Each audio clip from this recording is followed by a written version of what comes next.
KP ओलीजीले rail ल्याउँछु भनेर भन्नुभएको थियो।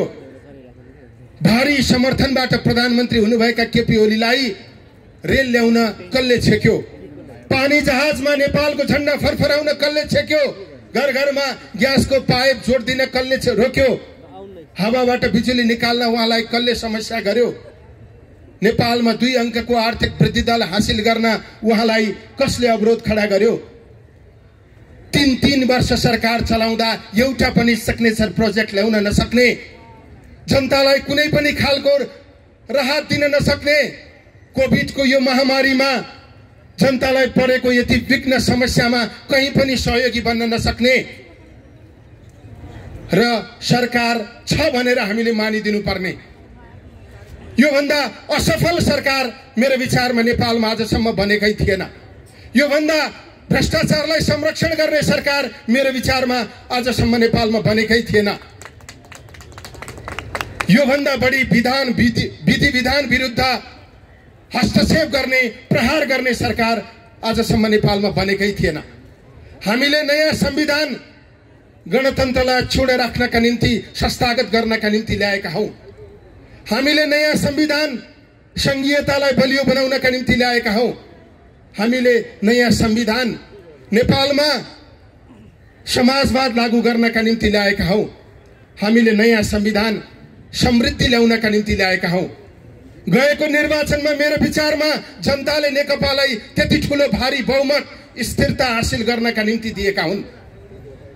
यी 5वटा कुरासँग जोडेर यो सरकारलाई हेर्नुभयो भने नेपालमा गणतन्त्र होइन, विद्यातन्त्र लागू गरिएको छ।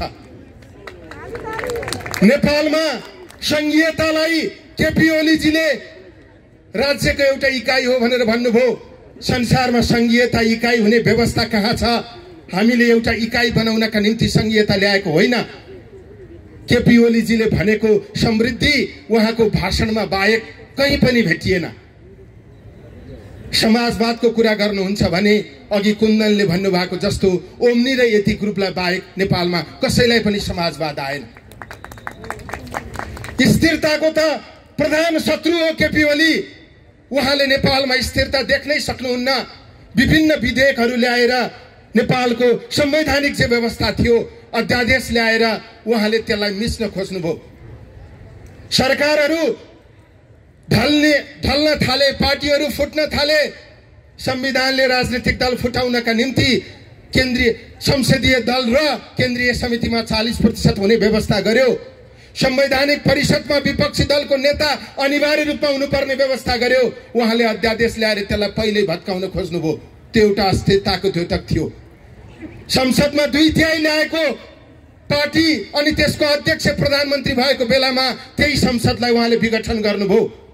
त्यसैले केपी ओली स्थिरताको शत्रु हो। उहाँले नेपाललाई स्थिर भएको देख्न चाहनुहुन्न। आज सरकार सञ्चालनको पक्षबाट मात्रै होइन, नेपालको संविधान रक्षाको पक्षबाट पनि केपी ओली यो संविधानको प्रमुख बाधक हो, लोकतन्त्रको प्रमुख बाधक हो, संघीयताको प्रमुख बाधक हो र नेपालमा समृद्धि आउन नसक्नुको मुख्य कारण केपी ओलीले देशको नेतृत्व गरेको कारणले हो।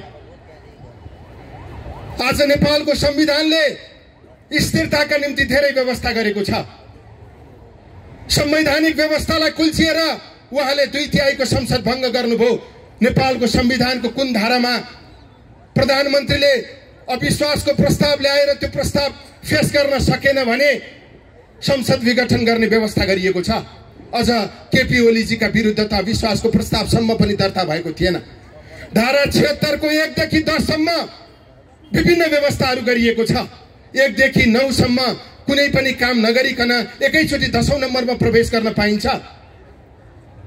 संसद विघटनलाई संविधानले अत्यन्त धेरै अप्ठ्यारो बनाएको छ। संविधान मस्यौदाकार आदरणीय कृष्णप्रसाद सिटौलाजी यही हुनुहुन्छ।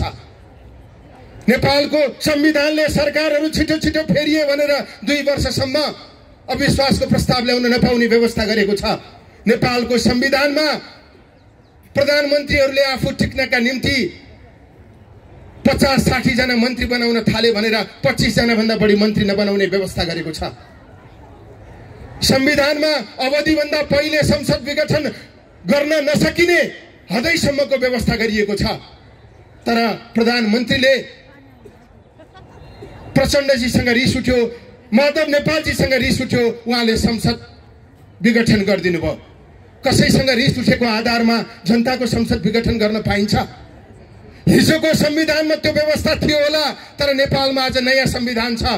हिजोको संविधानमा त्यो व्यवस्था थियो भनेर नयाँ संविधान आइसकेपछि पुरानो संविधानको व्यवस्था लागू गर्न मिल्छ? बेलायतमा यो व्यवस्था छ, यो परम्परा छ भनेर नेपालमा त्यो परम्परा लागू गर्न मिल्छ? नेपालमा त नयाँ संविधान छ। हामीले संविधान भन्दा माथि कसैलाई पनि नराख्नका निम्ति गणतन्त्र ल्याएका हौं। हिजो राजाहरूले टेरेनन्, त्यसैले राजाहरूले नटेरेका कारणले उनीहरूलाई हामीले हटायौं र गणतन्त्र ल्यायौं। तर आज संविधान भन्दा माथि बस्न खोजिरहनु भएको छ विद्यादेवी भण्डारीज्यू, केपी ओलीज्यू।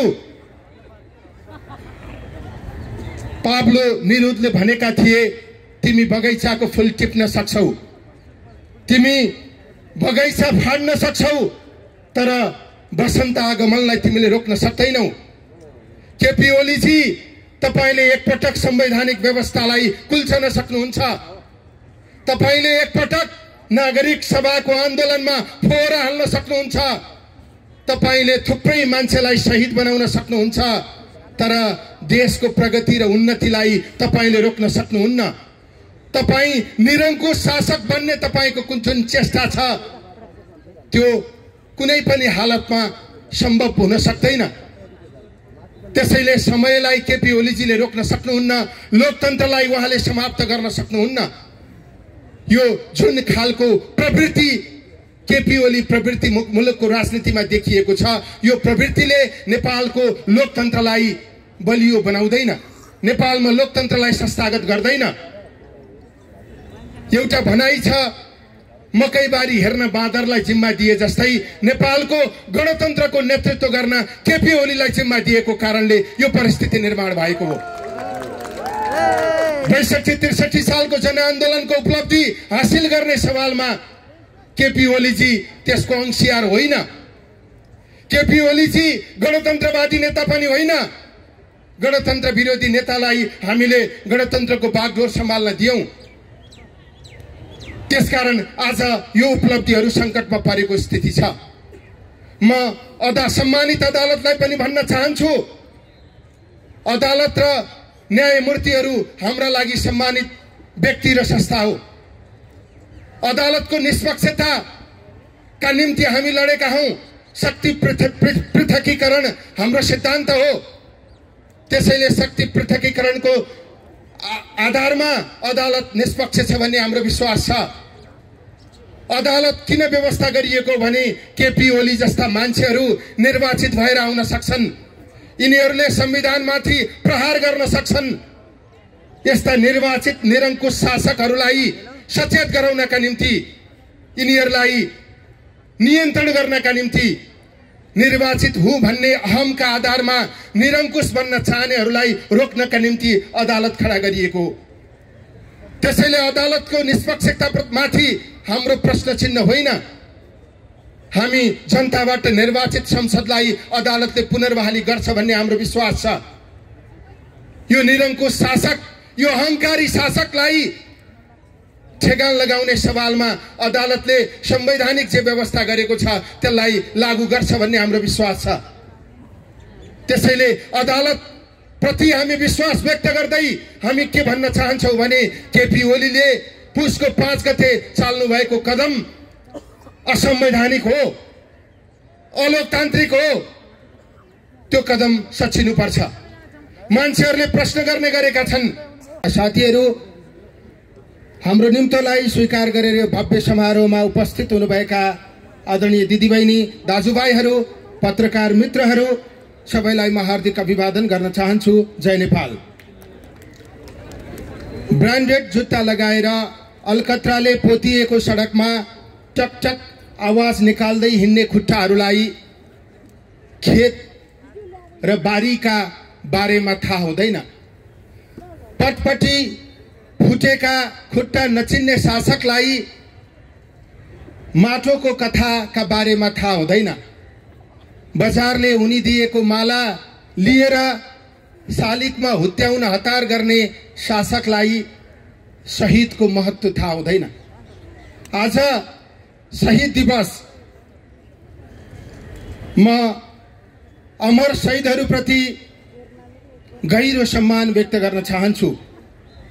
हजारौं शहीदहरूले बलिदान गरेर नेपालमा हामीले लोकतन्त्र ल्यायौं, गणतन्त्र ल्यायौं, समावेशी राज्य संरचना स्थापित गर्यौं।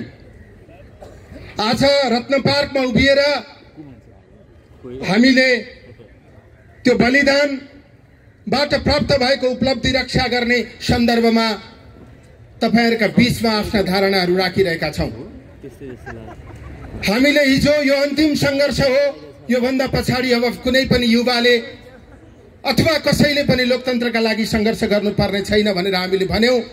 गिरिजाप्रसाद कोइरालाले भन्नुभयो, त्यो भनेको धेरै वर्ष बित्न नपाउँदै फेरि हामीले उपलब्धि भनेका विषयहरू संकटमा परेका छन्। ती खोसिने हुन् कि भन्ने धेरै ठूलो आशंका हाम्रा बीचमा उत्पन्न भएको छ। आज गएको निर्वाचनमा नेकपाले झण्डै 2/3 समर्थन प्राप्त गर्यो। संघीय संसदमा उसको संख्या 2/3 हाराहारीमा छ। हामीले ल्याएको संघीयतामा 7 वटा प्रदेश छ। त्यो 7 वटा प्रदेश मध्येमा 6 वटा प्रदेशमा नेकपाले जितेको छ।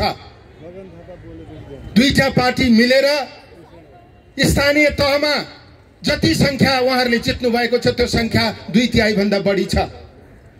एउटा राजनीतिक पार्टीलाई जनताले यो भन्दा ठूलो समर्थन गर्न सक्ने अर्को कुनै ठाउँ हुँदैन। तत्कालीन नेकपा एमाले र माओवादीले ल्याएको मत जोड्ने हो भने उहाँहरूको मत 48% थियो। 48% मत प्राप्त गरेर सबै तहमा अत्यधिक बहुमत प्राप्त गरेको पार्टीलाई यो देशमा विकास गर्नका निम्ति, समृद्धि ल्याउनका निम्ति, हामीले ल्याएको संविधान कार्यान्वयन गर्नका निम्ति कसले रोकेको थियो?